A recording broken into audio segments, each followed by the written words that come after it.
Start spreading the news. I'm leaving today. I want to be a part of it. New York, New York.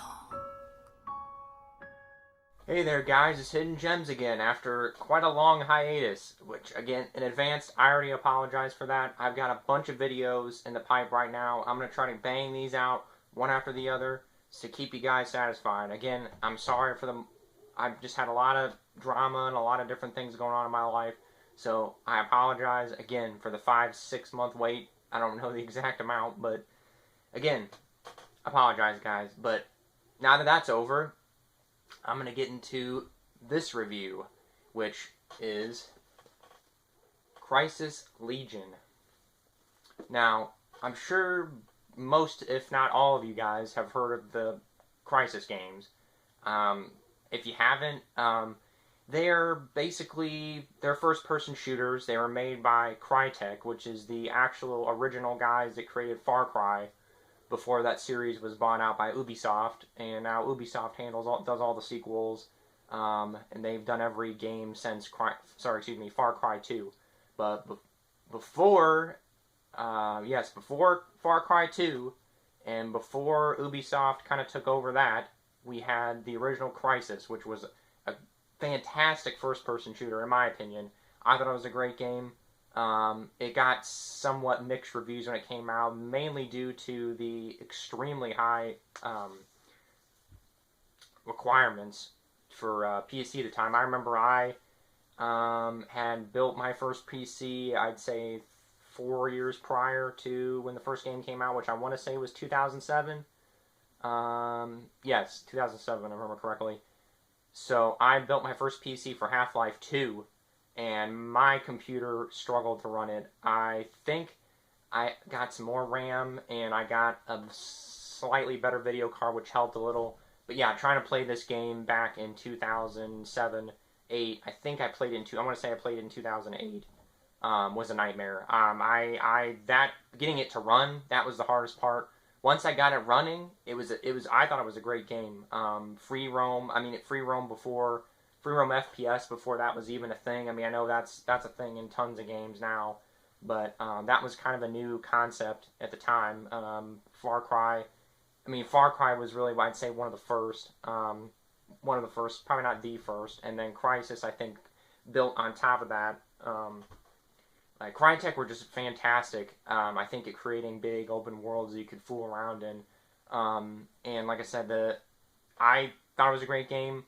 I thought the story was good. It was basic. I mean, it wasn't real complicated. It was just basically just the quick rundown of the Crysis 1 storyline, which it ties into it doesn't exactly tie into this novel, but it's I think semi-important if you're gonna read a book that's essentially the plot of Crysis 2, but I'm gonna get more into that later. But basically, in Crysis, there is a alien force that invades Earth. I mean, you find out later because in advance. This whole review is going to be spoilers. So if you've never played any of the Crysis games, I recommend playing the first one. Definitely play the first one.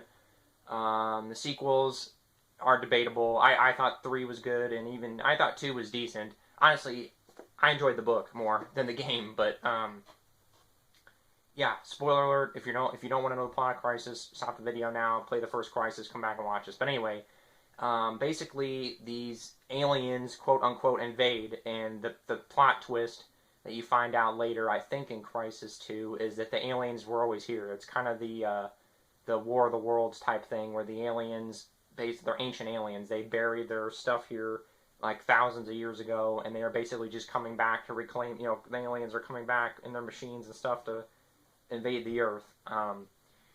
The aliens are called the Ceph, if I remember correctly, but that's the alien part. So basically, the plot of the first Crysis is you're a team that's sent into an island, I think in the South Pacific, where weird stuff's happening. I think the North Koreans are going on in this island investigating.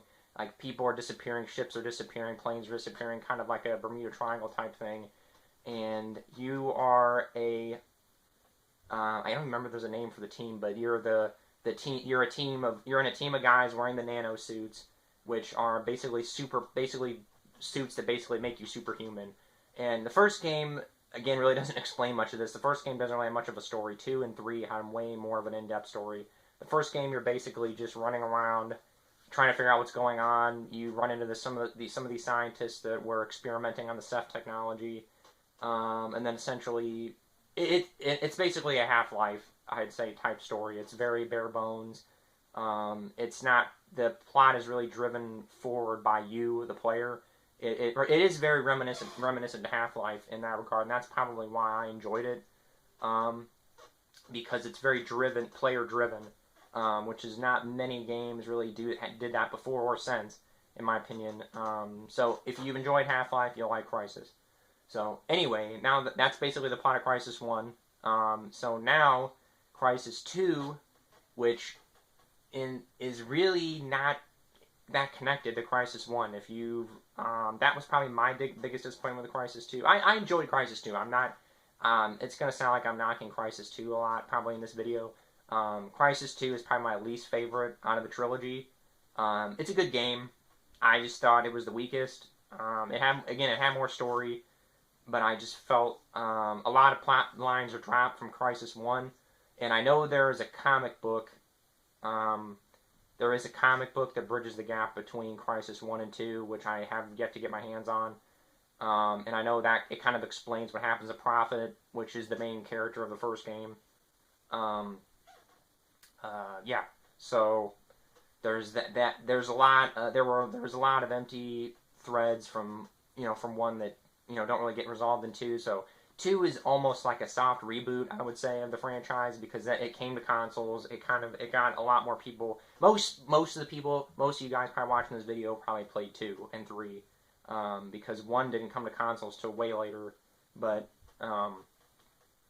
so yeah, the 2 basically is almost a fresh start, but there is some continuing stuff from the first game, like Alcatraz, who's the main character you play as, is actually, again, spoiler alert, you learn is, in which is explained well in this book, you learn is actually basically melded into the suit. Him and the suit basically become one.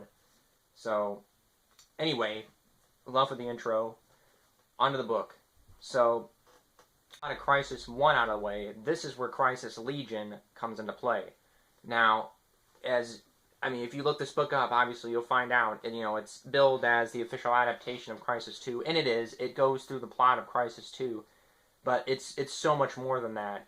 As anybody that plays Crysis 2 knows, the main character, Alcatraz, is a silent protagonist, and this book subverts that by giving Alcatraz an inner monologue, which is fantastic, because you learn so much more about the suit and what Alcatraz is going through, the suit, the process of the suit melding with him. Again, I guess I should explain you learn later down the road that the nano suit is built with alien technology, with Ceph technology. So, and when you put it on, it's not just like a shirt or something that you put on. It essentially melds with your DNA. Eventually, the longer you wear the suit, the more it becomes a part of you. It's like becomes a second layer of your skin. And this book does an excellent job. Peter Watts, the author, who, as far as I understand, is a science fiction author. I've never read any of his other books. This gave me great motivation to do so. I've never read any of his other books, but great job, Peter Watts. I thought, honestly, this book is worth reading alone, just for the nanosuit stuff. Even if you've never played the games, or you don't have any interest in shooters or whatever, aliens or whatever, this is worth reading just for the nanosuit stuff, because the author just goes into amazing, fantastic detail about what the suit does, just with normal everyday things, not even, fantastic things like punching through walls, but let's say, Nomad's running, or excuse me, Alcatraz is running trying to catch up, to some guy, speeding away on a Humvee. And, the book explains, at first he struggles. He's trying to just run normally. He doesn't, when the suit hasn't really integrated with him fully, he's just trying to run. And then the suit kind of gives him a little extra push, but that's it. But then later down the road, once he gets a little more familiar with the suit, the suit essentially, it wraps around his legs. It kind of integrates with his legs and gives him, it's able to basically push him off the ground further. I mean, I'm not doing the best job explaining it, but the suit is given almost its own personality, and I know that it does have a little bit of a personality in the games, but nowhere near as much as this book. The suit, if I remember correctly, even talks. It talks. It doesn't mean talk like it's not like it really talks, but it essentially it talks to him through his actions. Like, let's say he tries to punch through a wall. The suit will give him feedback and say, "Nope, you can't punch through that wall. That's too thick." Or or he tries to jump, over a building. "No, you can't jump that high. You can only jump, this far."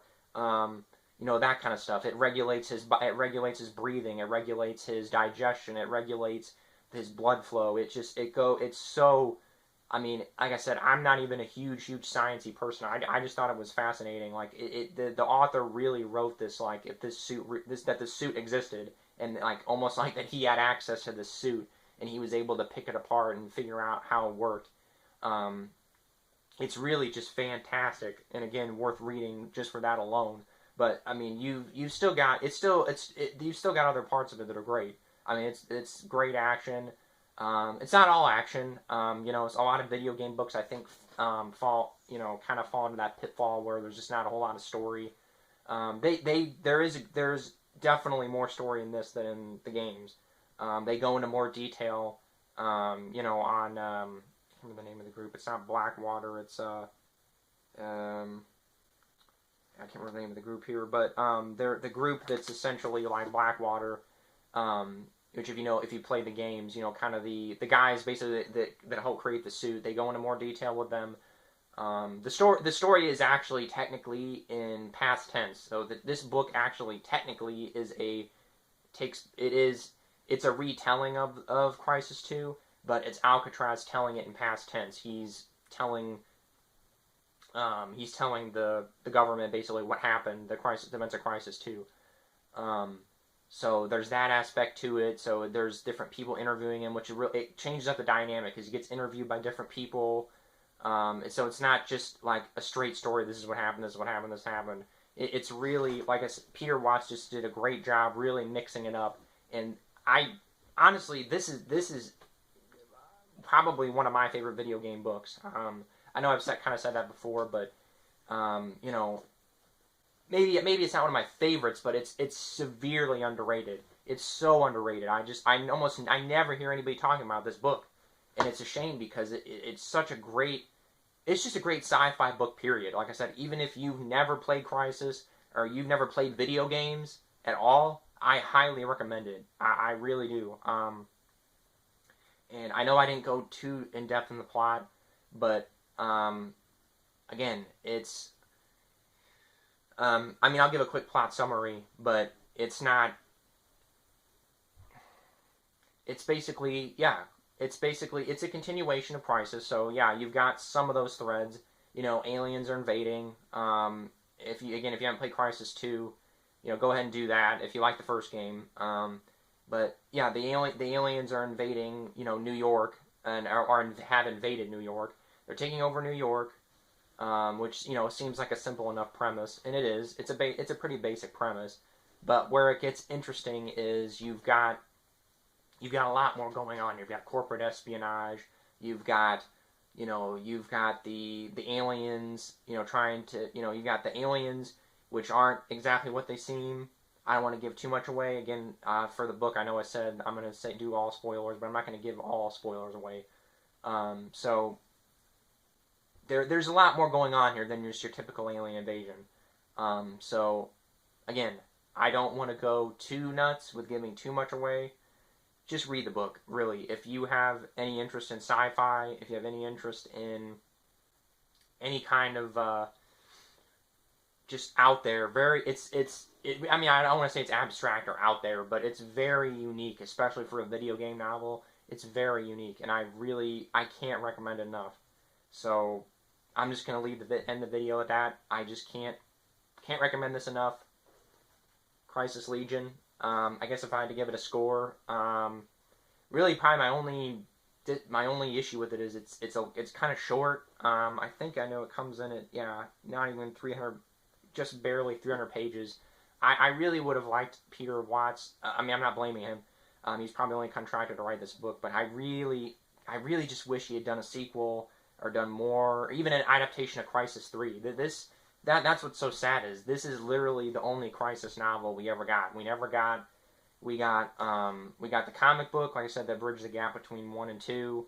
We got this, and then I know there was like another, there was a thing that had a bunch of short stories, which I've been meaning to read, but it didn't really interest me too much because it's just a bunch of, from what I understand, it's basically just a bunch of random, it's a bunch of short stories that it bridge the gap between 2 and 3, but they're just completely random, non-interconnected stories, which I don't normally care for that, so it's such a shame.